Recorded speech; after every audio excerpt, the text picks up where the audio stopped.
this edition of Colores. Cochiti Pueblo potter Diego Romero makes pottery that mixes tradition with pop culture. Humor is medicine. Once we lose the ability to laugh at ourselves and the world around us, we lose the ability to heal. Oleg Vasiliev is a Russian painter who explores light and shade, the conscious and subconscious with his art. Поэтому вот в этой встрече что-то. He says that art is very important, art is great. There is something that is bigger than art. Architecture brings an airport to life with more than just tarmacs and terminals. Art and architecture matter, and it affects your life. And filmmaker John Sayles finds inspiration in history. Really what I think more about rather than a legacy is mostly about the cultural conversation of the moment. It's all ahead on Colores.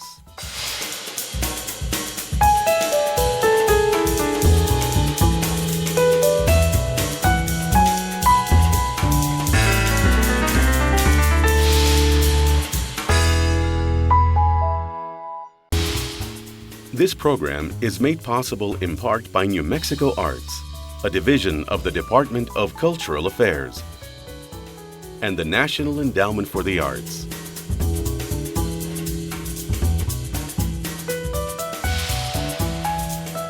Cochiti Pueblo potter Diego Romero mixes social commentary, comics, Greek painting, with traditional Spanish and Anglo styles.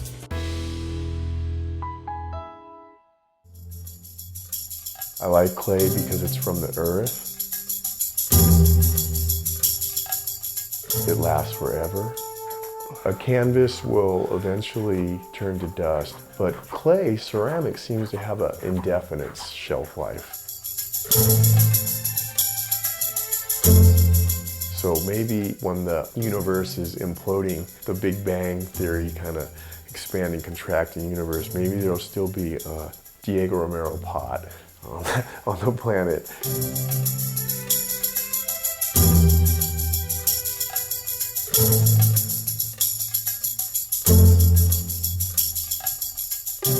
I'm a chronologist on the absurdity of human nature, and I believe humor is medicine. Once we lose the ability to laugh at ourselves and the world around us, we lose the ability to heal. I wanted to do pottery, I guess, originally traditional pottery of the Pueblo Indian. Eventually, it became more of a combination of the traditional pottery and my love with comic books.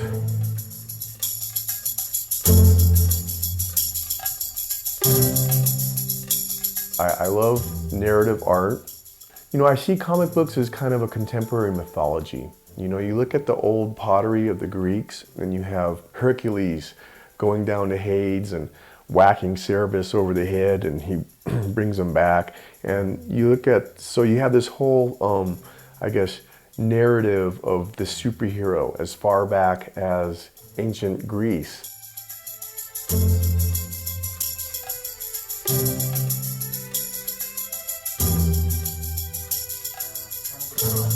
I could pour through this stuff for days. It's just a feast for the eyes. Here we go, and Wonder Woman, one of my all-time favorites. I kind of see her as like the earth goddess metaphor, like we interpret it.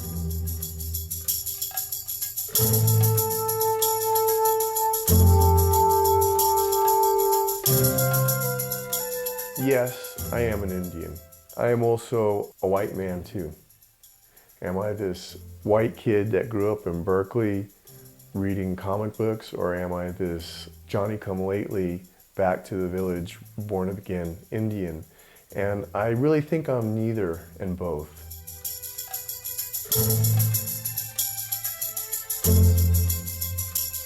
Every pot I make stands a chance of being around here thousands and thousands and thousands of years, and that people will look back on it and say, gee, this is interesting. People haven't changed that much. Every day I work on pottery, I feel like I've earned my place in the universe that day. Oleg Vasiliev is one of the most respected painters in Russian contemporary art in his native Russia. He worked as a children's book illustrator, but at nearly 60 years old, the artist immigrated to the United States.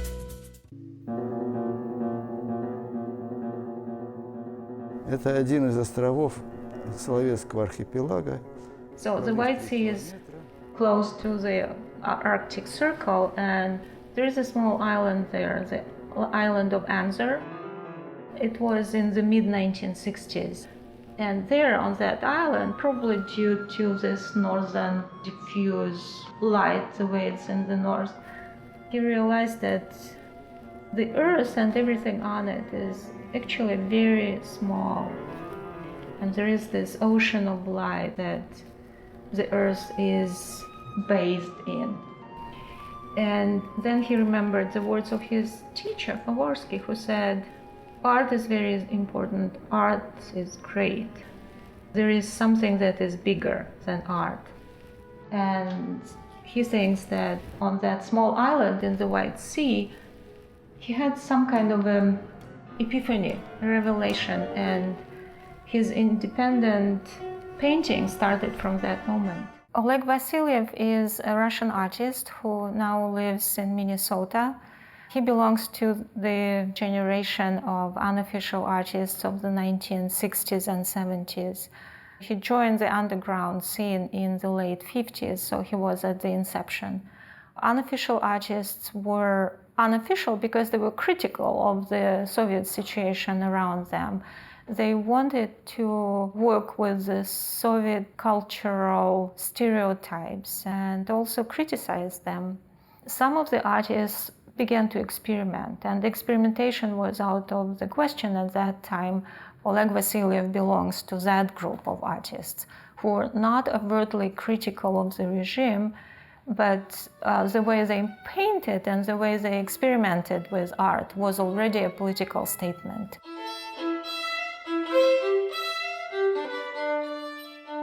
Oleg's early work is quite different. He went through several periods. He did some engravings in the style of Favorsky, his teacher.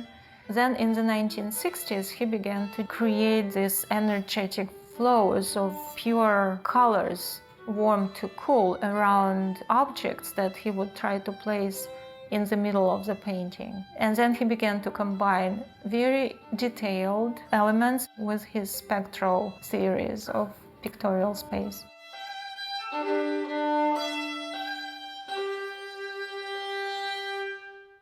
Оно мыслится, но не обязательно его фиксировать.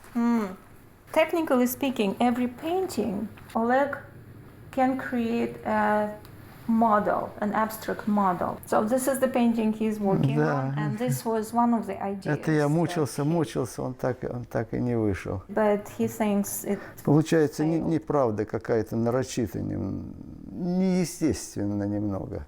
there is А мне не something хотелось этого. unnatural about the way he structured this space, so he Да, switched потому to что a можно different one. отступиться, но Oleg's work is very interesting in the way he works with several theories of the construction of pictorial space, and according to one of them, there are three kinds of pictorial space that you work with: the high space, deep space, and combined space. And he also works with the different ways of representing this space through a combination of cool and warm colors that creates a sort of a movement and energy around the painting. Space and Nature is a painting where you can see his combined space, like deep space and high space coexisting in the center of the painting, and you can feel that the overall pictorial space is twisted there. There is this whirl, tornado of energy going through the center.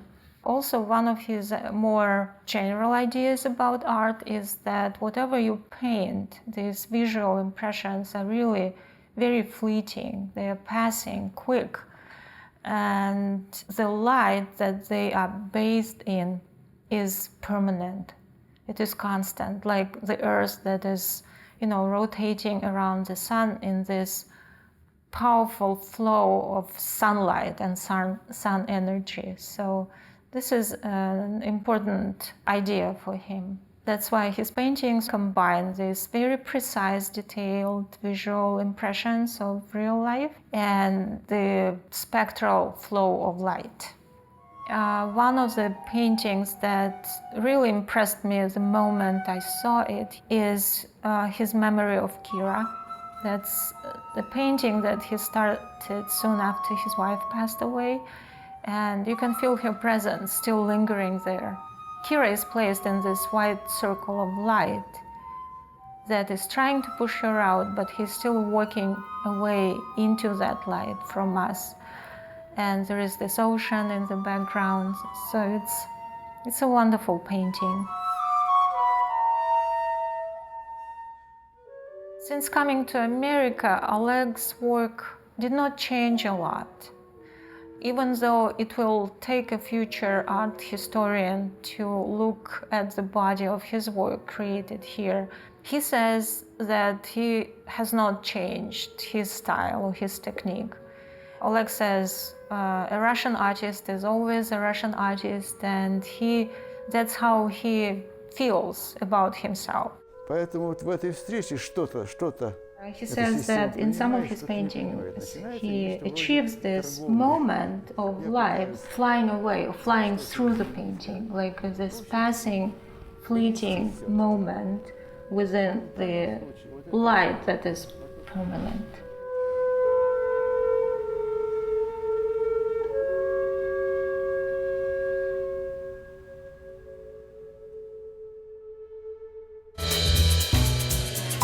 Take a minute to look around any airport and you may see that a team of architects and artists have worked to prove that there's beauty in the journey as well as the destination. An exhibition at the Denver Art Museum shows us how. Airports can be a gateway, and they can be a gateway in a majestic and dramatic way. The airport is really a brand that represents the community. It's the first thing you see and the last thing you see when you go to a place.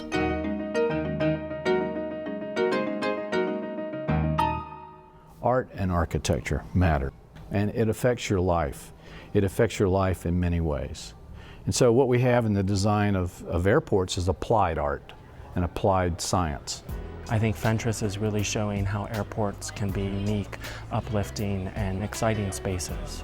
Using technology and innovation to sort of create these very unique spaces that are very different from the airports that I knew when I was growing up in the 70s and the 80s, that almost became these long, low corridors filled with fluorescent light and almost were people processors. The goal of the exhibition in pulling together the specific works that you see in the gallery was to reveal the creative process of the design of airports. And so you'll see things like sketches, the use of digital animation to move through spaces, bringing these spaces into the third dimension with a lot of the models. I think it's really difficult to typically exhibit architecture in an art museum in that you can't show the buildings themselves. So we often grapple with the different ways of representing these spaces. It's a really interesting way of getting our visitors into these spaces without actually going to an airport itself. Travel has become a gruesome experience. The number of people traveling and the hustle and bustle and the size of the planes and the loading and unloading. So we as architects do everything we possibly can to make the passenger's experience a pleasant experience. And we do that by bringing daylight into the building. We try to reduce the walking distances, have amenities that are really interesting. When we're designing an airport, we think of our touchstones of design, which are things like bring the context into the design of the building and celebrate the entrance to the building. We try to capture the culture and the place. We use natural materials from that area, and we capture something from the history of that place in the design of the building. A part of trying to capture the essence of a place is researching the area and understanding what's special about this place. the North Carolina project that we did in Raleigh-Durham, we used laminated wood beams inside the building because that area is about crafts and hardwoods. In San Jose, California, we used the inspiration of the computer cable being unfurled and unrolled because that's Silicon Valley. When we were designing the Denver International Airport terminal, I had this kind of idea that I wanted it to relate to the mountains somehow. So when we got involved in fabric for the roof of the building, it just came very naturally that we were able to design it with peaks and valleys, and it really related to the mountains. Although some people look at it and say it looks more like teepees. With the Denver airport, we started a whole new genre of things that are going on in airport design around the world, where now everyone wants their airport to relate to the place and be emblematic of that place. Architecture matters. It shapes your environment in ways that you never thought. It shapes how you move through a space, the way you sit in a space, the way daylight comes into the space. And all of these things we take into consideration when we're designing a building. And we do it in a way to try to make it a pleasurable experience for people.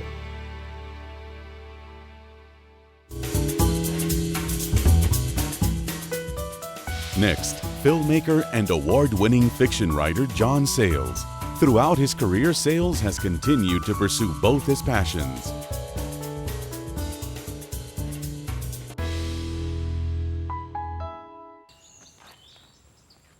What is your name?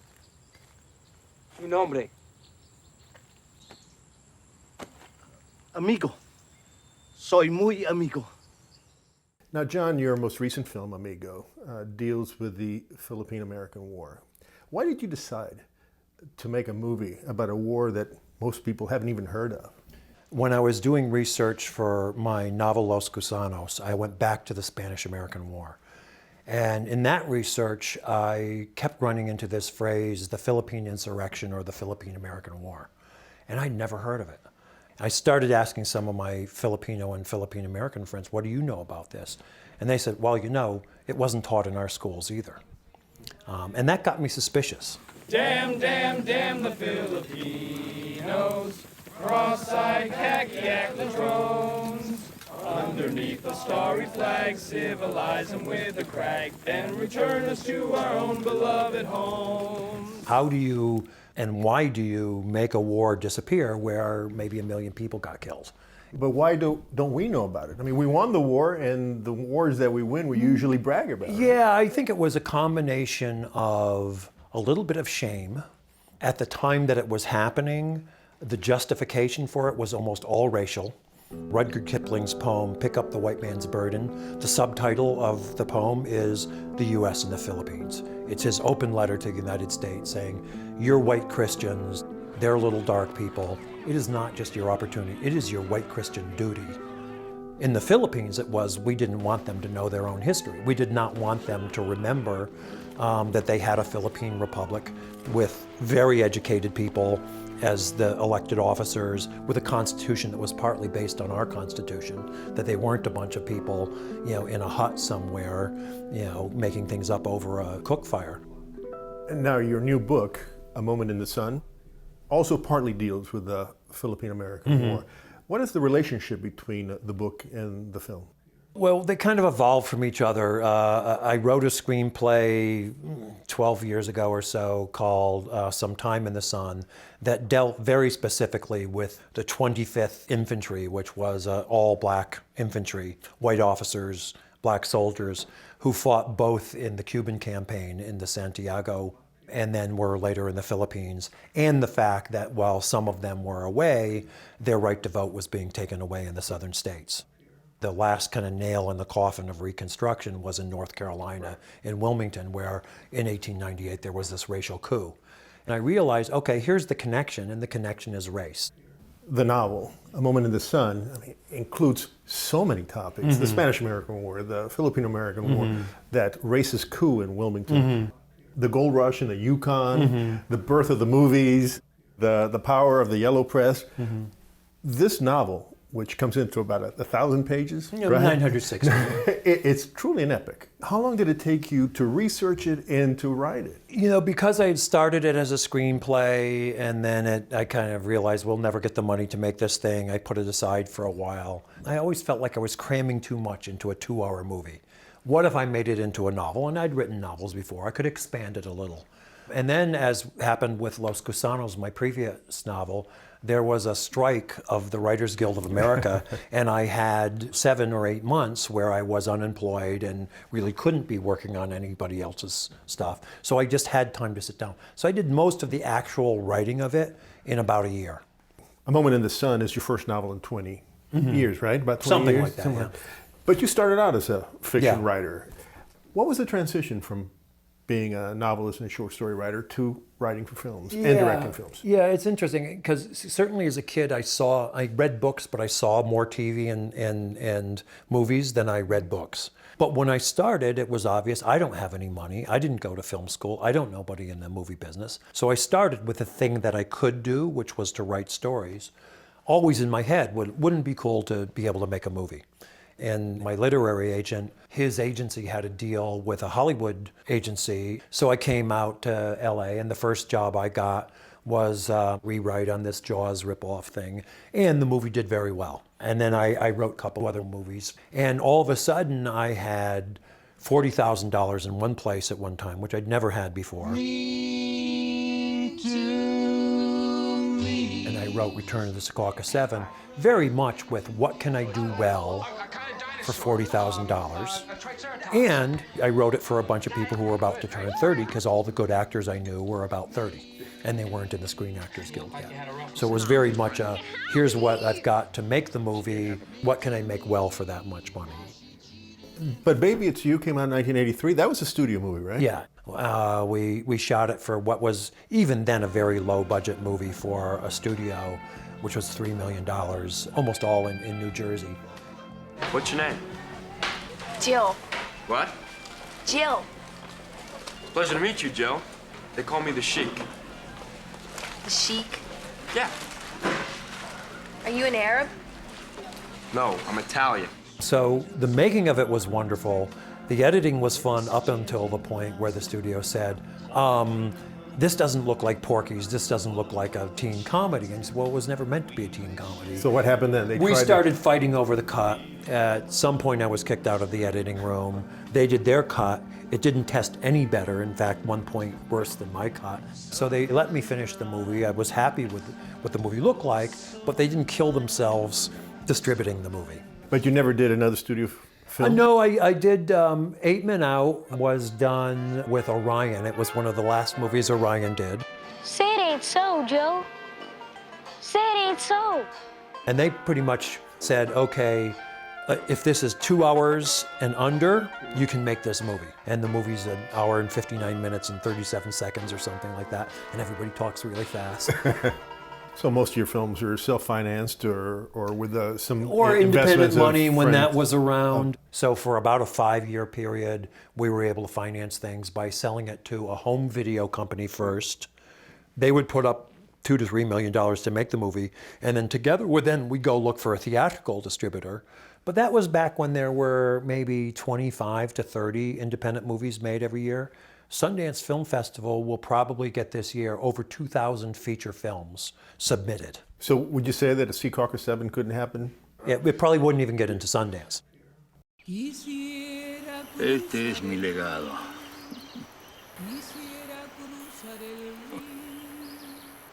Cada hombre debe dejar un legado. You know, in your film Men with Guns, the protagonist, Dr. Fuentes, is so concerned about his legacy that he's willing to risk his life to make sure he leaves one behind. Mm-hmm. Are you in any way as concerned about your own legacy? No, I don't think so. There's already filmmakers that I think were world-class filmmakers who are almost forgotten, you know, and they've only been dead for 20 years. I think it's pretty rare and pretty much random that anything lasts more than a couple generations. So really what I think more about rather than a legacy is mostly about the cultural conversation of the moment. What do I see in life that's interesting to talk about that I don't see on the big screen? One of the reasons I wrote A Moment in the Sun and got into the Philippine-American War is I'd never seen anything about it. I didn't even know it existed. This should be part of the conversation. And we should remember, you know, our history, because the official version is not a very good version. Well, John, it's been a pleasure. Yep, thank you so much. Thanks. Next time on Colores. DJ Spooky fills in the blank space of his imagination with the help of a New Mexico-based quartet. It's a synthesis between hip-hop, the idea of sampling, collage, and synthesis, pulling together all these different traditions. Poet Ed Bockley delivers a message to a movie star. Bruce, thank you for advancing on to that final island mist in the sky and taking as many of us as you could with you. Prominent California landscape painter Gregory Condos still explores.